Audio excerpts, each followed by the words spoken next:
Yahoo! You like it? Yeah, mga mommies. May new apartment na kami.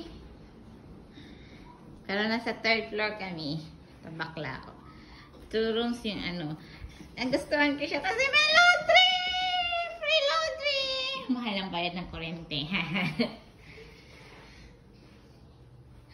So, malinis-linis na rin yung ano. This is so cool, ha?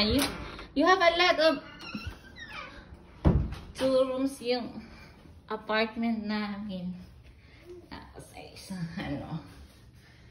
Not bad. How much are we gonna pay this apartment, ha? How much are we gonna pay this apartment? 1.4? Yeah. 1.450? No, 1.4, ah. Tapos may terrace kami. Yahoo! Yahoo! At yung ano namin.